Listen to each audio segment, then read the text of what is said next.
Sini ada modal kerja atau capital working perusahaan.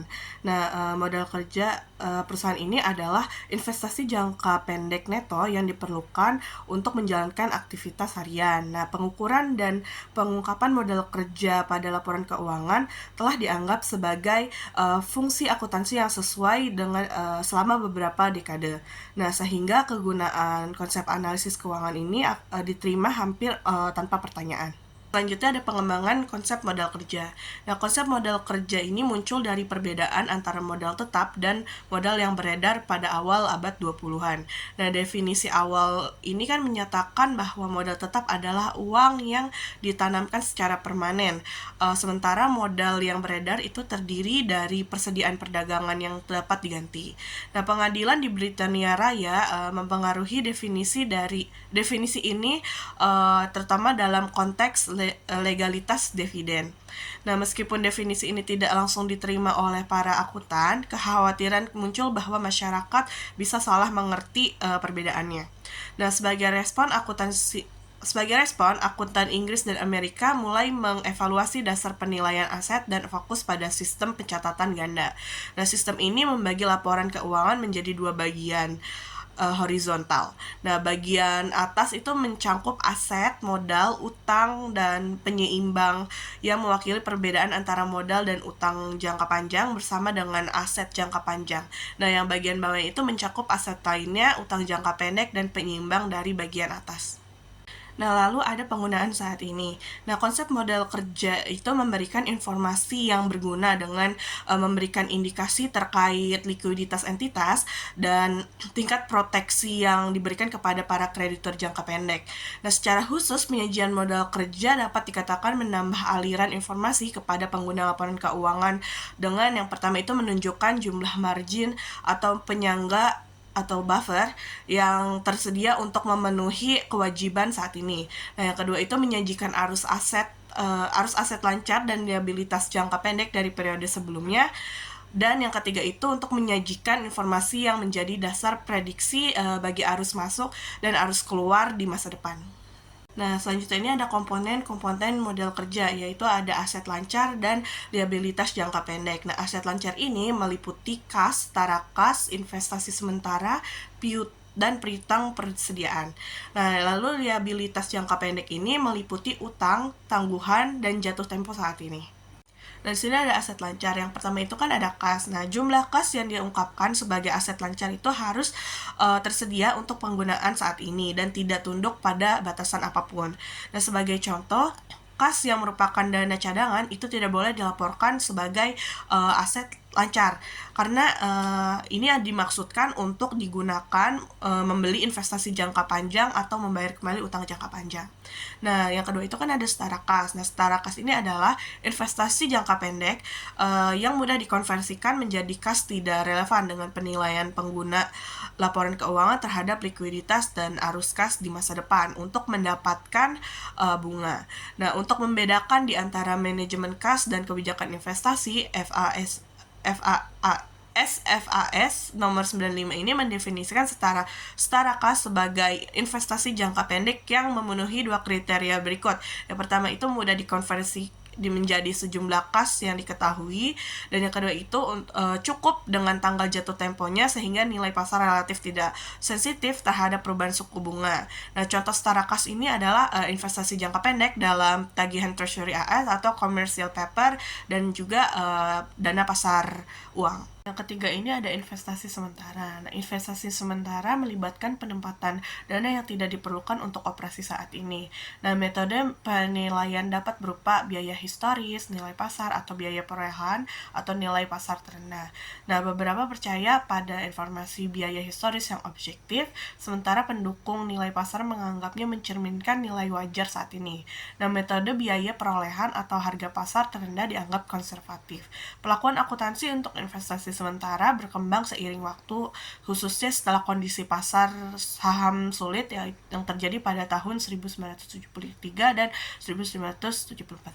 Nah, lalu yang keempat ini ada piutang. Nah, istilah piutang mencangkup klaim terhadap pihak lain dan dibagi menjadi piutang usaha dan piutang bukan usaha dalam laporan keuangan. Nah, saldo piutang seiring menjadi sumber utama arus kas masuk untuk memenuhi kewajiban jatuh tempo. Nah, evaluasi cermat terhadap komposisi saldo ini penting agar pengguna laporan keuangan tidak disesatkan.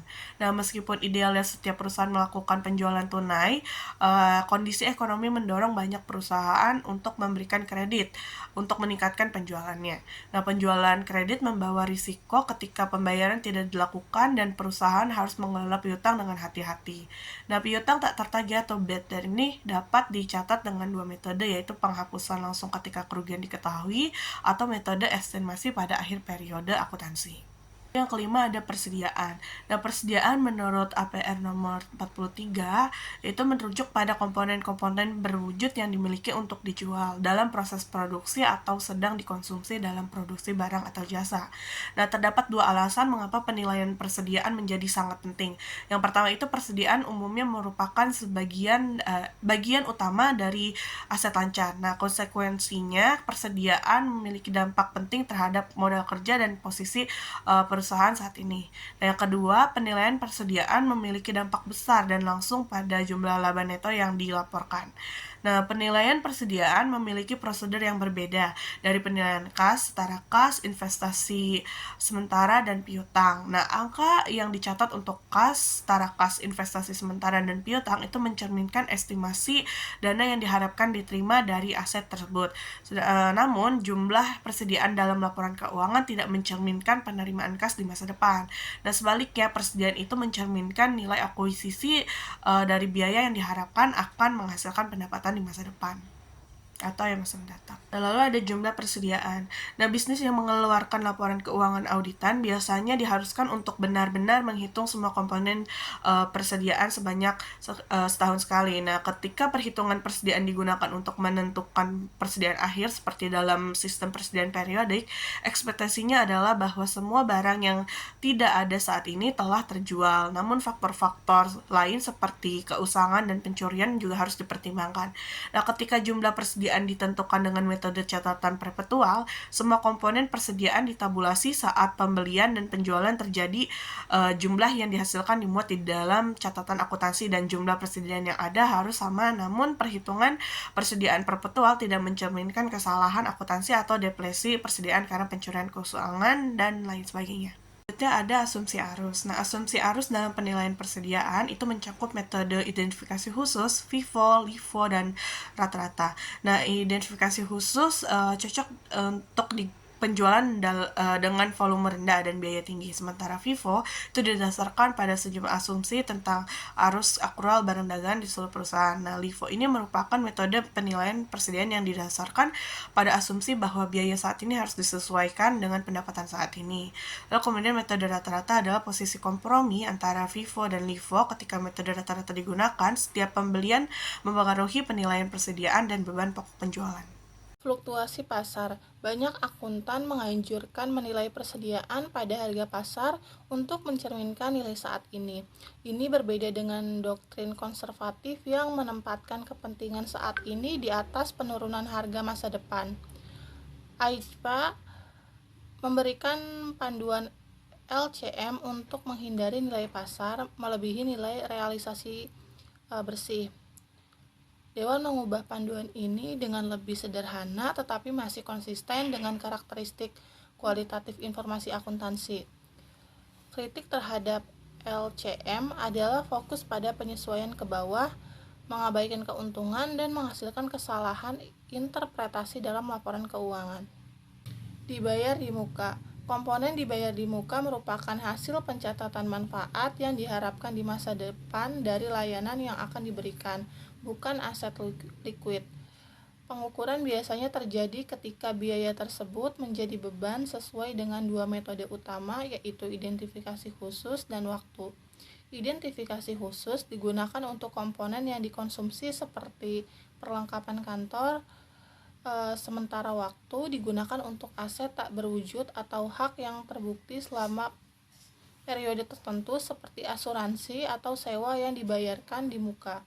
Dalam kebanyakan kasus, Metode amortisasi kurang signifikan karena komponen ini relatif imaterial.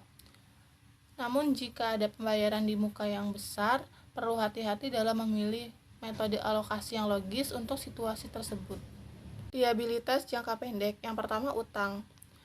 Pengukuran utang umumnya tidak sulit karena jumlah kewajiban biasanya terkait dengan transaksi dan janji pembayaran di masa depan.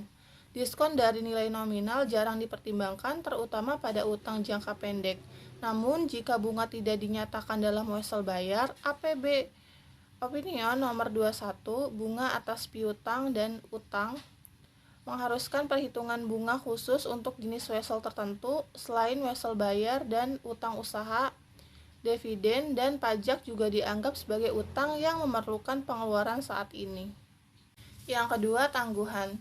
Tangguhan adalah liabilitas yang membutuhkan pemberian layanan daripada pembayaran uang. Contohnya adalah langganan majalah dibayar di muka, pembelian tiket penerbangan di muka, dan sewa yang belum dianggap sebagai pendapatan.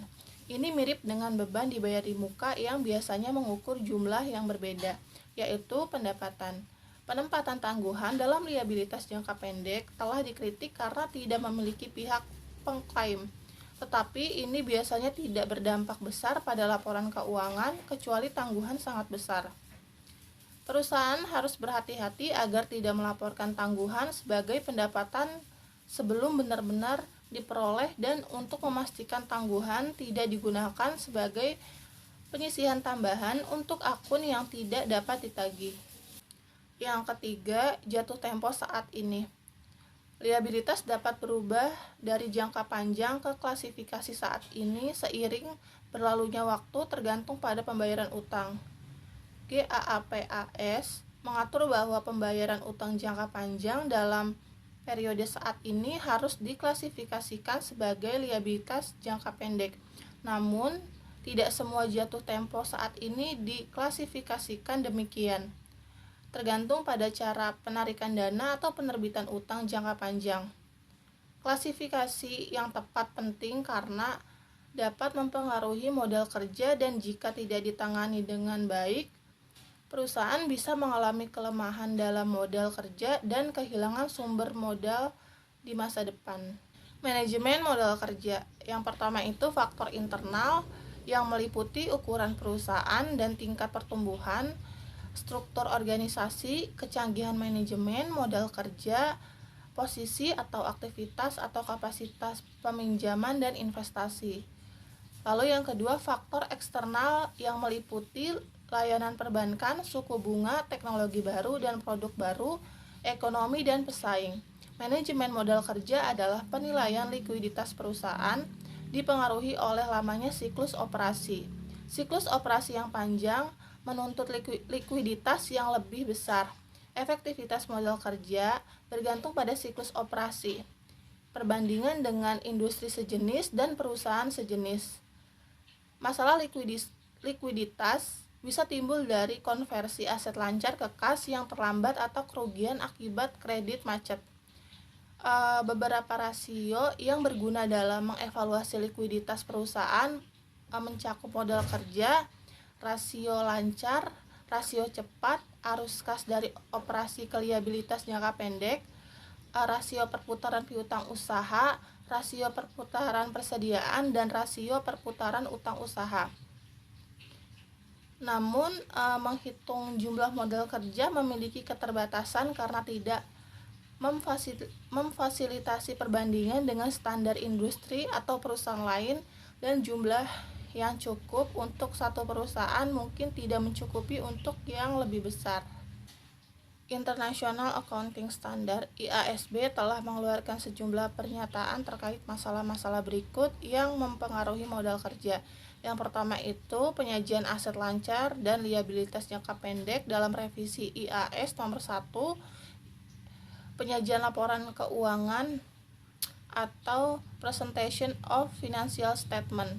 Lalu yang kedua, akuntansi untuk aset dan liabilitas keuangan dalam IAS nomor 39, instrumen keuangan, pengakuan dan pengukuran. Lalu yang ketiga, akuntansi untuk persediaan dalam revisi IAS nomor 2, yaitu persediaan atau inventoris. Nah, selanjutnya ada teori kontrak efisien.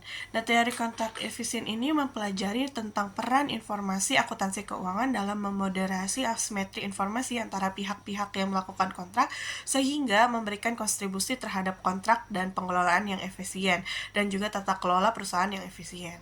Nah, asimetri informasi ini dalam kontrak muncul ketika manajemen memiliki uh, pengetahuan tentang keadaan perusahaan yang mungkin tidak sama dengan pihak lain yang terlibat dalam kontrak atau jika mereka memiliki saham. Nah, bisa mengubah atau mengungkapkan informasi tersebut dengan cara yang tidak seimbang.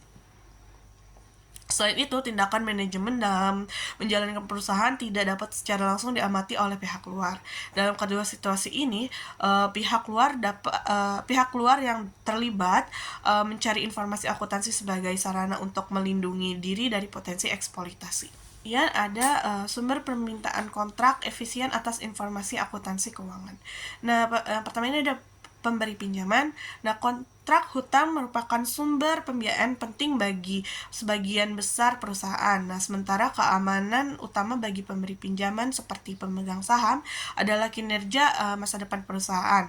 Nah, dua aspek kontrak hutang harus dicatat. Pertama itu manajemen yang memiliki informasi terbaik tentang perusahaannya. Dan yang kedua itu pemberi pinjaman payoff asimetri seperti investor ekuitas, mereka kalah jika perusahaan bekerja buruk. Lalu yang kedua itu ada pemegang saham. Nah, eksploitasi dikendalikan dengan mendasarkan kompensasi manajer pada beberapa ukuran performa manajer seperti net income. Nah, juga penegasan peran statement keuangan membantu mencegah manajer dari overstating information dalamnya selama tahun berjalan. Nah, yang dapat mengakibatkan harga saham overvaluation oleh pasar. Namun, karena manajer diasumsikan berlaku sesuai dengan kepentingannya sendiri, asimetri informasi ini mencegah pemegang saham mengawasi langsung usaha manajer dalam menjalankan perusahaan atau moral hazard. Nah, ini manajer mungkin melalaikan usaha dan menutupi overstatement dan keuntungan kecil seperti overvaluation aset dan memanage pendapatan ke depannya. Lalu ada kebijakan akuntansi untuk kontrak efisien. Nah, yang pertama itu ada reliability. Nah, payoff asymmetry menggeser pergantian reference reliability yang menuju kepada kepedulian terhadap reliability dan relatif untuk investor saham. Nah, karena lenders tidak suka dengan adanya good news dari perusahaan, tetapi mereka tertarik mendengar bad news dari perusahaan karena mengindikasi bahwa perusahaan akan mengalami financial distress. Nah, oleh karena itu, para lenders meminta laporan keuangan yang reliable yang melindungi mereka dari manajer yang mencari kesempatan dari kebijakan akuntansi yang menyembunyikan nilai dan overstate firm performance. Nah, yang kedua itu ada conservatives. Nah, payoff asymmetry juga meminta kondisional untuk konservatis untuk tes impairment. Nah, lenders lebih meminta informasi mengenai unrealized loss daripada unrealized gain, karena unrealized loss ini lebih berguna untuk melihat financial distress. Nah, ada kondisi di mana investor risk averse itu menggunakan laporan keuangan untuk mendapatkan keuntungan dari konservatisme. Nah, bagaimanapun rasionalisasi dari kontrak efisien untuk konversi melebihi kewajiban legal. Kemudian ada ketegasan kontrak. Kontrak menurut sifatnya ini bisa dipegang untuk berubah. Nah, dengan kata lain, kontrak bersifat kaku. Juga banyak kontrak seperti kontrak utang, kontrak berjangka panjang. Nah, jika kontrak jangka panjang bergantung pada variabel akuntansi, kemungkinan standar akuntansi akan berubah selama masa kontrak. Nah, perubahan tersebut dapat berdampak negatif terhadap nilai perjanjian, meningkatkan kemungkinan pelanggaran. Nah, misalnya standar baru untuk pengakuan pendapatan atau pengenalan awal kerugian kredit dapat mengurangi laba yang dilaporkan dan karenanya meningkatkan rasio yang hutang ekuitas dan mengurangi rasio bunga yang diperoleh reksadana. Nah, juga standar yang meningkatkan volatilitas pendapatan seperti valuasi wajar untuk sekuritas perdagangan atau derivatif yang tidak ditentukan meningkatkan probabilitas pelanggaran perjanjian di masa depan. Nah, walaupun hal tersebut tidak mengakibatkan pelanggaran perjanjian saat ini. Selanjutnya ada opsi saham karyawan.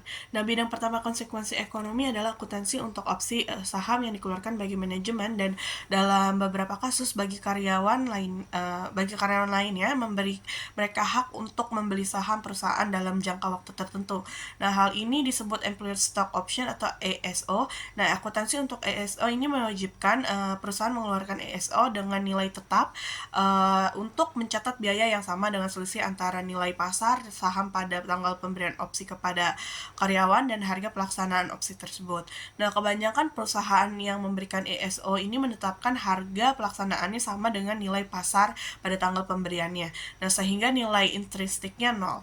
Akibatnya tidak ada biaya yang perlu dicatat bagi kompensasi SSO. Pembahasan dan ringkasan pengeluaran ESO. Manajemen khawatir tentang pengeluaran employee stock option karena mereka takut dampaknya akan menurunkan harga saham, meningkatkan biaya modal, kurangnya talenta manajerial, dan motivasi manajer dan karyawan. Mereka juga mungkin khawatir bahwa pendapatan yang dilaporkan lebih rendah akan mengganggu kontrak kompensasi mereka yang bisa mengurangi kompensasi dan menghambat tindakan oportunistik. Ini mencerminkan kekhawatiran manajemen yang tidak selalu sejalan dengan teori pasar saham efisien. Membedakan efisiensi dan peluang dalam kontrak. Meskipun ada oportunisme yang terlihat dalam beberapa kasus, bukti empiris mendukung kontrak yang efisien. Beberapa studi menunjukkan bahwa kontrak yang efisien dapat mengurangi perilaku oportunistik dalam berbagai situasi, seperti yang pertama, Mian dan Smith tahun 1990 menemukan bahwa semakin besar ketergantungan antara perusahaan induk dan anak perusahaan, semakin efisien kontrak dalam menyusun laporan keuangan konsolidasi. Lalu yang kedua, Dekau tahun 1994 menemukan bahwa laba bersih lebih terkait dengan retur saham dibandingkan arus kas, menunjukkan efisiensi kontrak. Lalu yang ketiga ada Barat, ada Sunder, dan Sander tahun 2008 menemukan bahwa perusahaan dengan kualitas akuntansi yang lebih tinggi memiliki suku bunga yang lebih rendah di pasar utang. Lalu yang keempat ada Wittenberg dan Murman tahun 2008 menunjukkan bahwa konservatisme bersyarat dalam kontrak utang dapat mengurangi asimetri informasi. Namun, beberapa penelitian juga menyoroti potensi kelemahan dalam kontrak efisien seperti biaya akuntansi konservatif atau perilaku oportunis dalam pelaporan keuangan.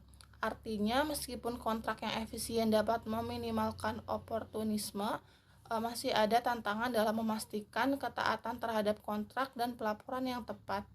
Ringkasan kontrak efisien untuk utang dan penata layanan. Teori kontrak efisien menjelaskan peran informasi akuntansi keuangan dalam mengatasi asimetri informasi antara pihak-pihak berkontrak. Ini penting untuk melindungi kepentingan pihak luar dan mencegah kelalaian manajer. Keputusan kebijakan akuntansi harus sesuai untuk mencapai kontrak yang efisien, tetapi manajer memiliki fleksibilitas untuk mengubahnya. Fleksibilitas yang tepat perlu ditemukan agar kontrak efisien tercapai tanpa penyalahgunaan. Penelitian empiris menghasilkan hasil beragam tentang perilaku manajer, sehingga akuntan harus berhati-hati dalam menghadapi potensi oportunisme dan tuntutan hukum. Kontrak implisit. Teori permainan non-kooperatif memungkinkan kita untuk memodelkan situasi konflik yang sering terjadi antara berbagai konstituen pengguna laporan keuangan. Bahkan model teori permainan yang sangat sederhana menunjukkan bahwa Badan Penetapan Standar Akuntansi yang gagal mempertimbangkan kepentingan semua konstituen yang terkena dampak pilihan kebijakan akuntansi berada dalam bahaya, membuat rekomendasi kebijakan yang sulit diterapkan. Ringkasan kontrak efisien. Kontrak efisien menimbulkan pertanyaan penting dalam kerangka konseptual terkait pengakuan kemampuan verifikasi dan peringatan dini terhadap kesulitan keuangan perusahaan. Pengakuan yang lebih besar terhadap verifikasi dapat meningkatkan keandalan laporan keuangan dan mengurangi kekhawatiran investor terhadap manajer yang oportunistik. Laporan keuangan juga harus memberikan sistem peringatan dini kepada debt holders tentang kemungkinan kesulitan keuangan perusahaan dengan bantuan konservatisme bersyarat. Meskipun ada bukti perilaku opportunist manager, kontrak yang efisien menunjukkan kemungkinan untuk menyelaraskan kepentingan manajer dengan investor.